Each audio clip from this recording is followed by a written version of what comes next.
Things are about to go down in a reality as a NATO nation. They are preparing to attack Russia. Russia is already ready to attack NATO nations through Ukraine, because Ukraine only have 2 weeks in total in order for them to see whether they will resist against Russia or not. They're trying to keep the war secret from the public. Russia insisting the war in Ukraine would be over in just 2 weeks if the West halts military supplies to Kiev. We have a big problem with manpower. We simply lack men. People have lost the enthusiasm which they had at the beginning of the full-scale invasion. We need big reinforcements. Many people here are tired. They're using heavy artillery like this to break down Russian infantry positions over the ridge just beyond there. This counter-offensive will not be fast. It will be slow, grinding, and a fight for every single meter. They need more weapons, and in particular, they need more ammunition and spare parts and sustainment. If America doesn't assist Ukraine, Putin is all too likely to succeed.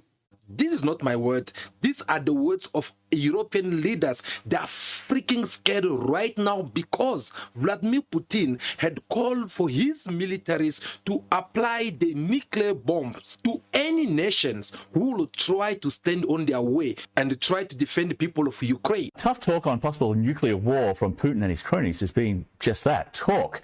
But now, for the first time, Moscow has ordered military drills involving tactical nuclear weapons. Potentially dangerous escalation by Vladimir Putin, who's often threatened to deploy nukes on the battlefield, but could now be putting Moscow on a path to actually using them. Putin says the drills were ordered in response to what it calls provocative statements and threats from Western officials. The European leaders, they have put their powers together in order for them to send their troops in Ukraine so that they can go and attack Russia territories. Well, they believe that if they don't send their troops in Ukraine, if Ukraine get defeated by Russia, which means the defeat of Ukraine by Russia, it will be the defeat of NATO, US, and the entire Europe, says by these politicians. I'm afraid I have to ask once again, why the hell are we being so slow in giving those heroic Ukrainians the weapons they so desperately need? Because if Ukraine falls, it will be a catastrophe for the West. It will be the end of Western hegemony, and we will have no one to blame but ourselves. Again here, these are not my words. These are the words which came from the mouth of these craziest European leaders who believe that the only way to solve this problem between Ukraine and Russia, it is by attacking Russia. What kind of thinking is this? It is more obvious that they have lost their mind. You will be able to tell your children when they grow up and they will ask you a question, Dad, Mom, where were you when these leaders pushed you guys to the World War III? That is about to take place between Russia and NATO. Perhaps this might look like something simple as their media, they're trying to close it and hide it from people to not know what is about to happen in this world. Let me refresh your mind. When we're talking about World War II, it all started just like this. One nation attacking another nation. And through that one nation, the third nation come and join them, the fourth one, so on and so on. And right now, things are about to get ugly, not only for Africa continent, but for the entire world, all because they want to fight in order for them to protect their own interest. When all this started, they thought it was going to be more easy for them to go ahead and threaten and put Russia down. You remember how it started. The view of the West was that Putin was going to win in a matter of days. That was totally wrong. And the Ukrainians were heroic, and they pushed Putin's troops out of the Kiev area. They pushed them right the way back. They've already regained more than half of the territory that Putin conquered. They've done huge damage to the Black Sea fleet, 40% incapacitated. They've done colossal damage to Putin's armed forces. They are going to win. But of course, it takes time and it takes strategic patience on the part of us, Western partners and allies. And so, yeah, I'm worried, but that doesn't mean that I don't think that the Ukrainians can't win. I think they can. I think they will win. They thought that Russia won't be able to defeat Ukraine. And that is the reason why they did all the necessary campaign in order for them to make Ukraine look like the victim so that they will be able to be more closer to Russia and try to impose their leadership on Russia government. But unfortunately for them, things have changed around. These are the same people who are now coming back to us, telling us that no, if we don't supply weapons, if we don't send troops to Ukraine, well, it will be a matter of 2 weeks only, Ukraine will be down. Those are their words and not mine. You saw for yourself how the UK former minister, Boris Johnson, who have to come and even say that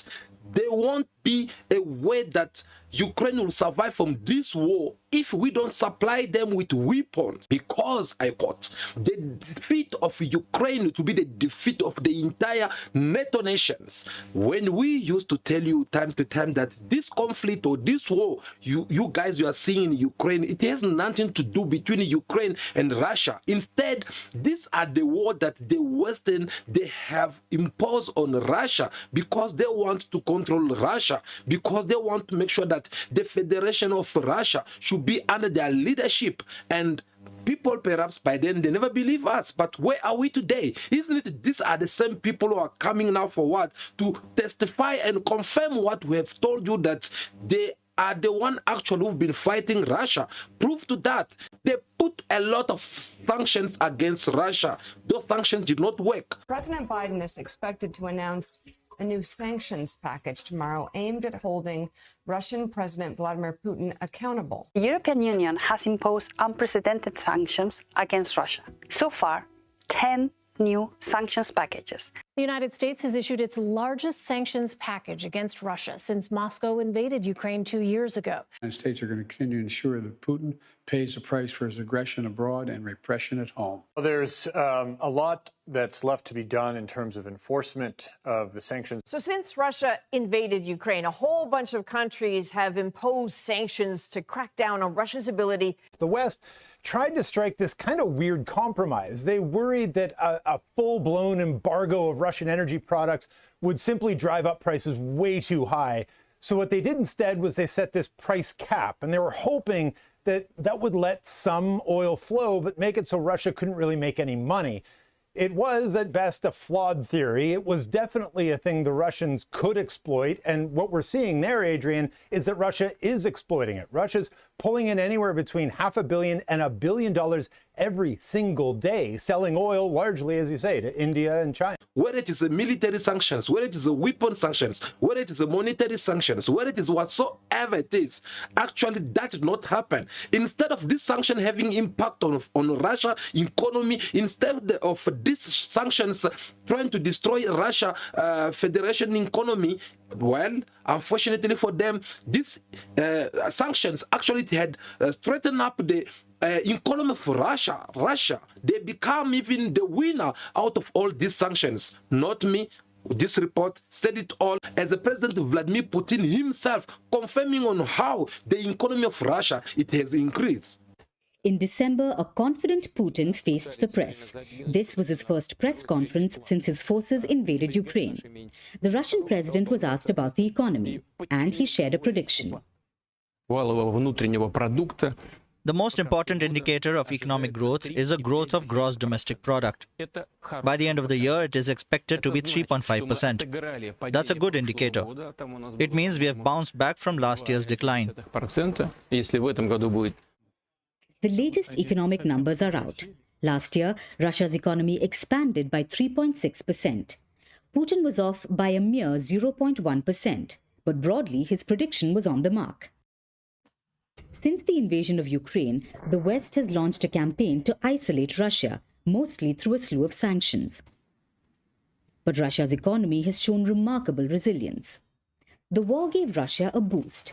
In the last 2 years, Russia's industrial output has shot up by over 60%. This has bumped up the growth numbers. The IMF is taking note.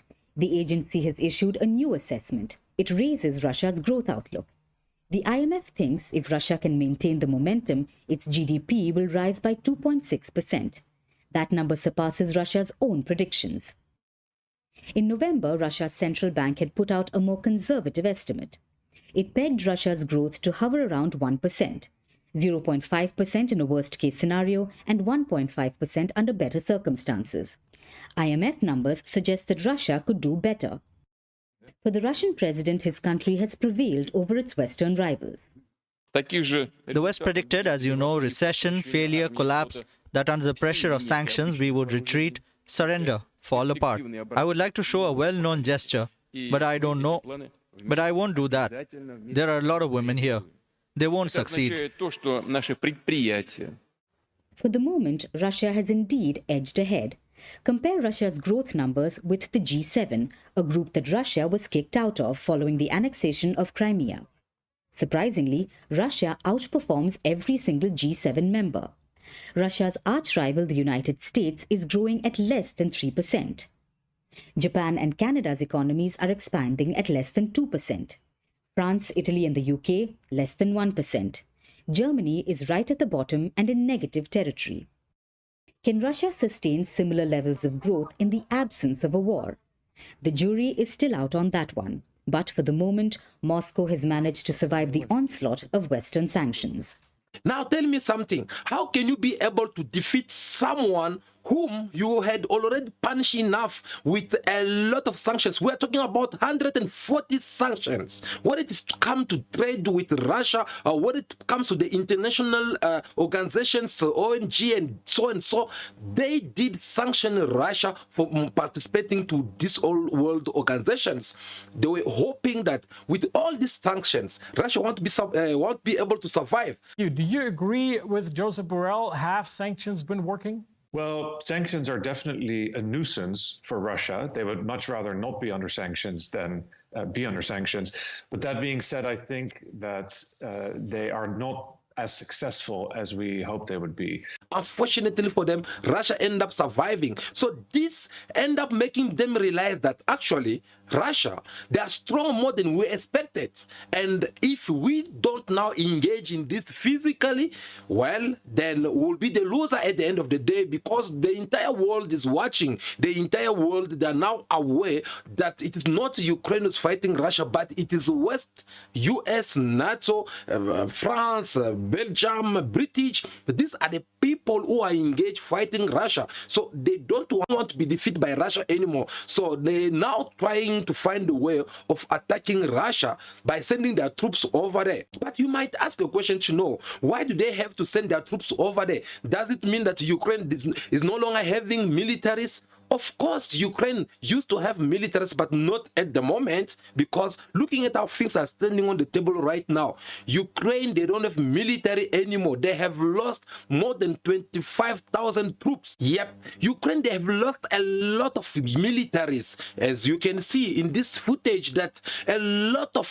militaries, they are being killed each and every day. They are running out not only of weapons, but they are running out of soldiers who are supposed to be defending them. And the soldiers which are on the field right now as we're talking, most of them, they don't even have enough experience in order for them to resist against the military of Russia. So this have become a serious problem for them, and they have to cry loud, saying that no, the money you guys will send us, thank you so much. The 64 millions of US dollar that they gave them recently, which I'll demonstrate again more about it in a short, but they thought that this money is gonna be enough for them to buy weapons. But this money is not enough for them to find more militaries. Zelenskyy previously, he even adjust or sign a letter allowing his constitutions to at least hire now the young militaries because according to their law, you can only enter in the military that's like from, I mean, minimum of 27 years old, but now the men have to reduce even to 25 years old so that they can recruit all these young ones. And even if they have to recruit them, do you know that a military, in order for you to be formed, to get the proper training, do you know that you have to be there at least 9 months in order for you to be trained properly so that you can know on how to hide yourself, how to shoot, and how to attack? So do they have all this time? Which I doubt. So they had to go and cry loud because they don't have enough soldiers. The soldiers who are on the ground, they are crying already. Думаю, братан, что це, блядь. Всем уже на все похуй, бля. Мы же с тобой нихуя, во-первых, не решаем. Во-вторых, походу последние дни, блядь. Some of them, they are giving up. Some of them, they are scared. Some of them, they feel like they... Who knows, maybe these people, they already even die. Because look, I'm going to play you this video. Of course, you guys, some of you don't understand what this military will be saying because he's speaking his own language. But to what we translate, this man is crying, saying a goodbye to his mother, because apparently he never imagined that things will be this hard as it seems to be right now. The man is telling her mother that things are very ugly. His colleagues in his team, they were all wiped off by Russian militaries, and he does not even know if he will come back home alive or not. He feel like giving up, but at the same time, he don't have a choice than to assume what he had vowed to do by sacrificing his life so that he can protect his nations. And this man, he said a lot. Just have a watch for yourself. Всім привіт. Я ще живий. Вчора нас сильно потріпало.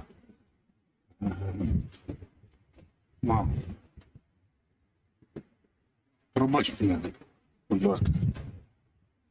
Я обіцяв, що їду додому. Я тебе... Я очень тебя люблю. Мамуся.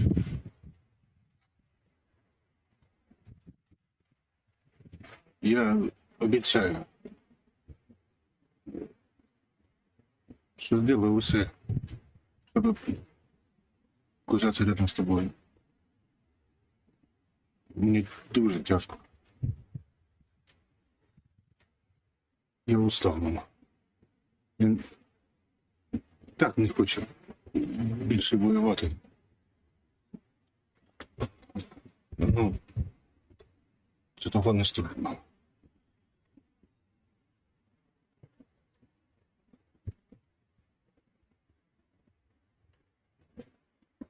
Я тебе очень люблю.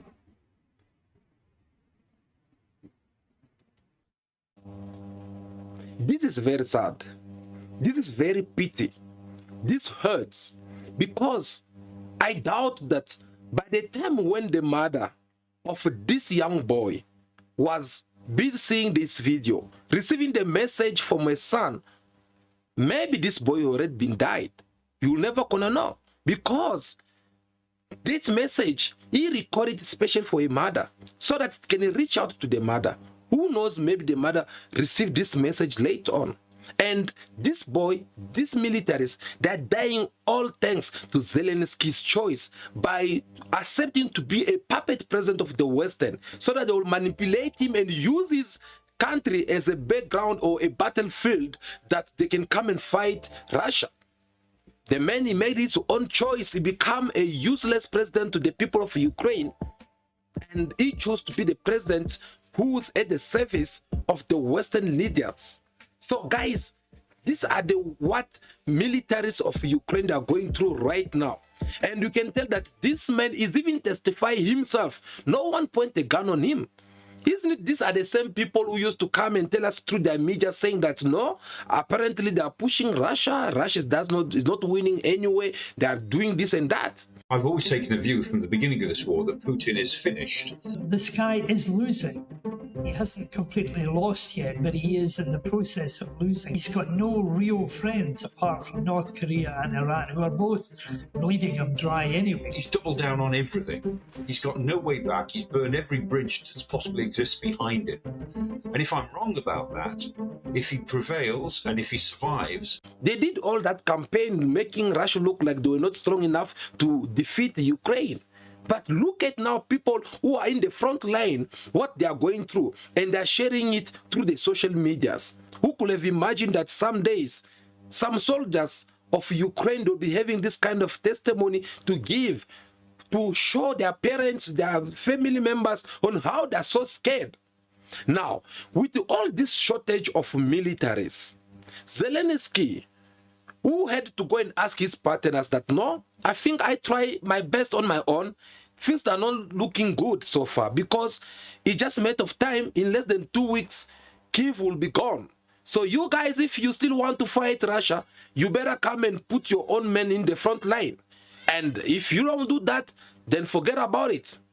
In the meantime, the negotiation which is supposed to be taking place between Zelenskyy as the president of Ukraine and Vladimir Putin as the president of Russia, those conversations are now being rejected by Russia because Russia just realized that actually I don't have to negotiate with these people anymore because I have already shown my good intention to negotiate with them, but no one wants this. They want to come and impose things on me, and I don't want to be at the service of anyone. And he ended up realizing that no, actually I can defeat this boy in a short period without anyone getting even to tell me what to do around. So therefore, he declared Zelenskyy as the wanted man, as a wanted criminal in Russia.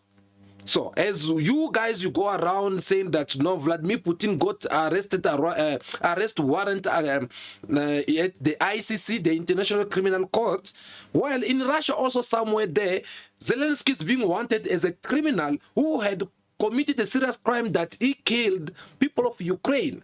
So somehow, somewhere, one of these days, we might sleep and wake up just to find out that no, Zelenskyy is being arrested. And right now, if Russia succeeds to take the entire Ukraine, well, Zelenskyy will be arrested and they will take him immediately in Russia and judge him according to their constitution. So these are the things that Zelenskyy is now afraid of, and he kind of like wanting to put more pressure on his partners. As you saw in part 1 of this video, that some of his allies, NATO nations, they don't want to be defeated because they know the defeat of Ukraine by Russia, it is the defeat of the entire NATO nations, because we all know that it is NATO being influenced, is the US has been putting a lot of money there, Europe putting a lot of money there. Now they feel like, no, we can't sit quiet, we need to send our troops there.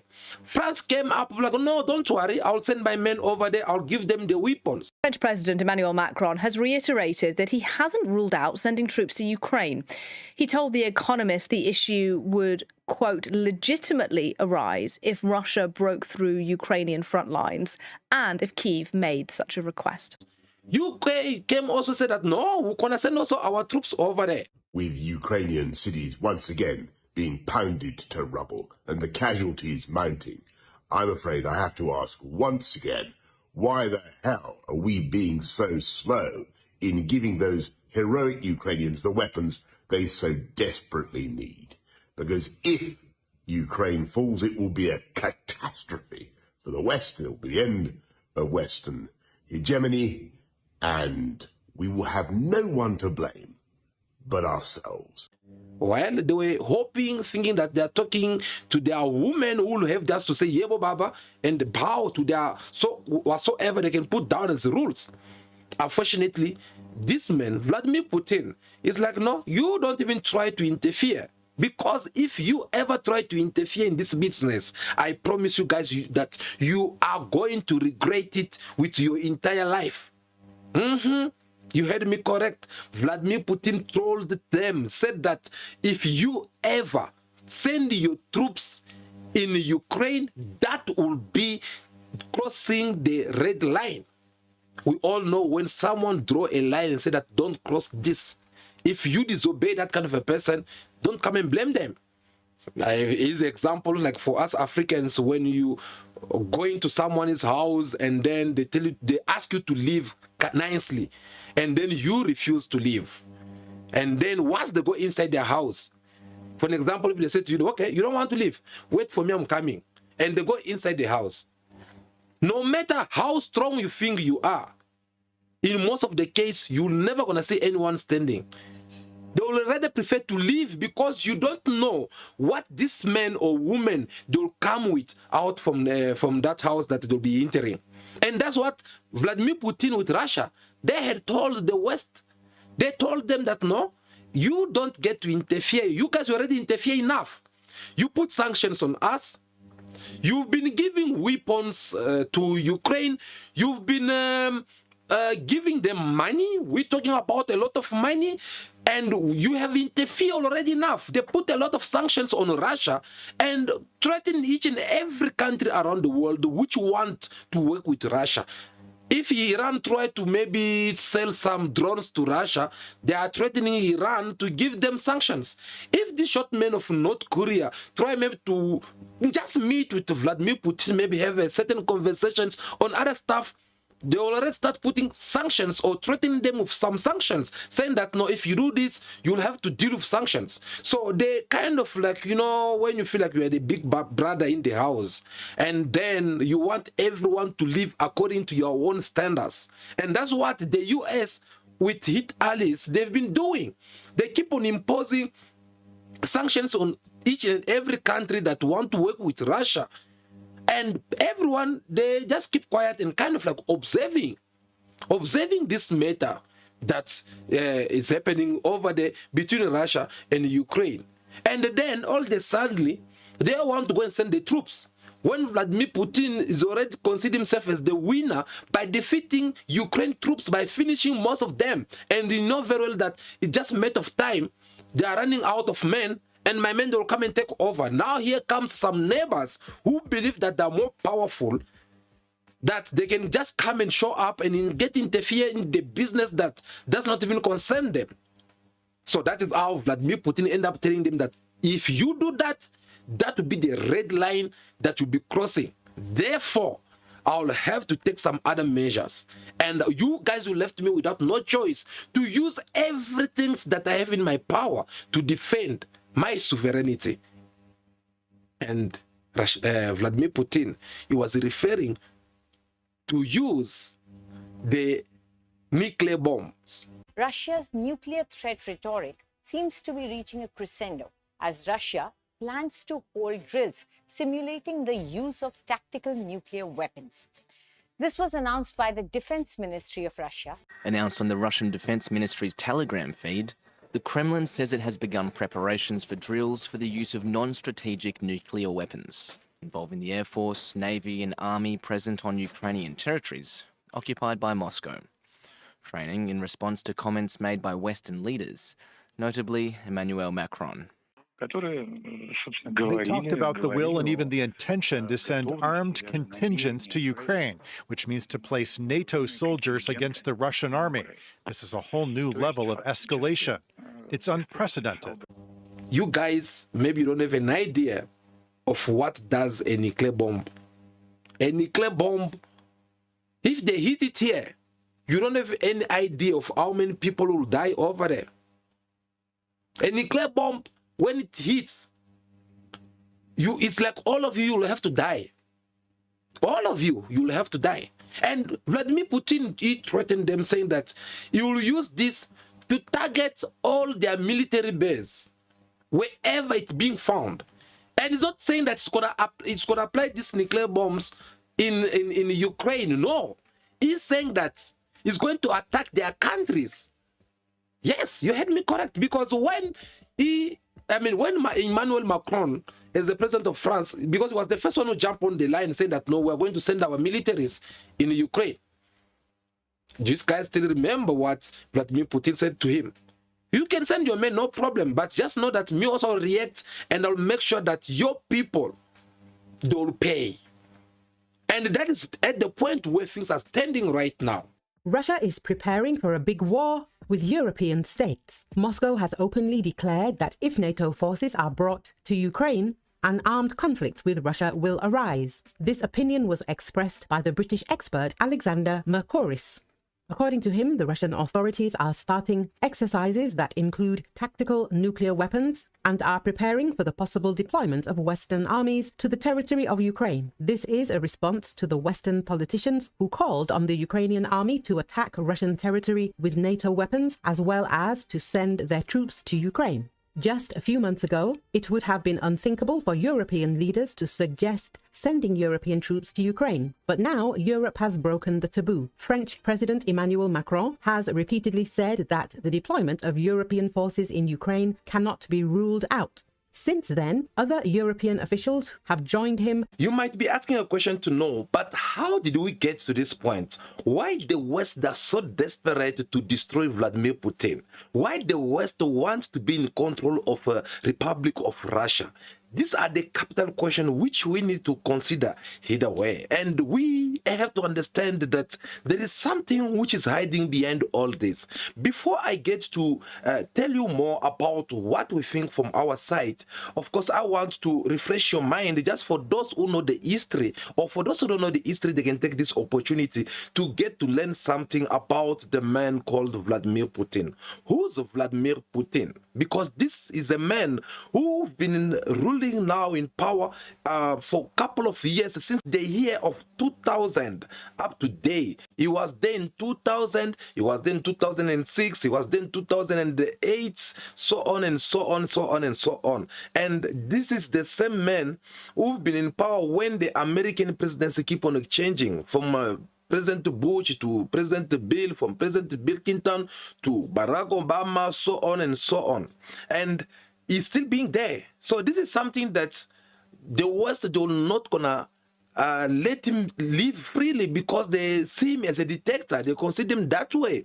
And they believe that the so-called democracy in Russia that they are showing on the TV, it does not really match to what the reality seems to look like. So obviously, you can tell already that this is one of the reasons why they are targeting him, because they did this with Muammar Gaddafi, saying that because Muammar Gaddafi has been in power for so many years, so they had to come and remove him in power. And they had to go and tell people of Libya that no, Muammar Gaddafi is not a good leader for you. They did this with Saddam Hussein, because Saddam Hussein has been also in power for so many years, and they had to go again and get influence people of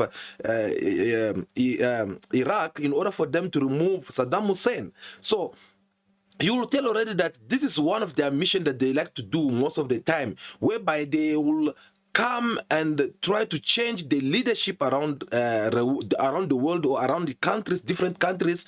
Do you know why they usually do this? Of course, they do this for one simple reason, is that if they try, like when you become in the power as the president of the states, if they approach you, they're expecting you to say yes to their proposal, whereby they'll have a word to say in your politics, whereby they'll have a word to say when it comes to the economy. And if it happens that you don't obey them, then they will consider you as their enemy number one. And once they consider you as their enemy number one, which means they'll start fighting you by, for example, bringing up some opposition political parties, opposition leaders, so that they'll come and fight you from within, so that they'll continue to sponsor these opposition leaders, that if the opposition leader can succeed to remove you in power, and they will take that opposition leader to start working with that particular opposition leader. That's what they usually do everywhere. Now, unfortunately for them, this did not work for Vladimir Putin, because the moment they're trying to fight Vladimir Putin so that they can remove him in power by influencing Russia politics, they keep on failing. Because Vladimir Putin, whether we like it or not, the man, he managed to influence the entire generation of Russian people, and they keep on voting him many times. Remember, in 2000, when he became the president, he was voted about with 50%, about 52 or 58%. But right now, in these previous elections, the man got voted with 88%. That's quite a lot. And you see how the Western medias, they're trying to do bad propaganda in his behalf, saying that no, the man does not respect democracy. The man is being is torturing opposition leaders, is killing them, and sent some of them in prison. So they are accusing him of all these kind of things, whether it is true or not. But since it is coming from the West, me personally, I can't believe it, because I know already how the West, the US, they usually actually function. So they will try to find some things bad to use against you, to decoy you, to paint you with a wrong brush, to make you look like a bad person, like a monster out there, so that they'll take that opportunity to come in and destroy you. And they've been doing this every time, by trying to find a way that they can remove Vladimir Putin in power. But Vladimir Putin has been there.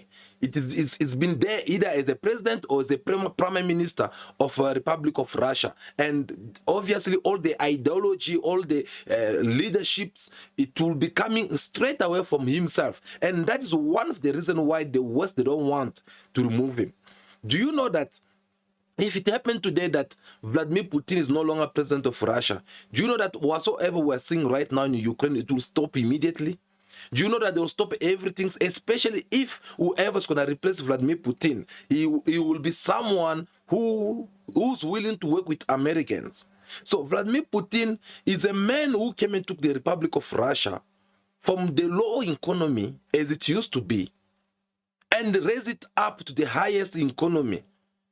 And is the man who came and waking up the mind of Russian people and saying that, no, look, we are a powerful nation in the world and we need to recognize that on our own. So we are not going to allow anyone to come and tell us how to do things. We're not going to allow anyone to come and lead us here just because they are so-called United States of America, or maybe just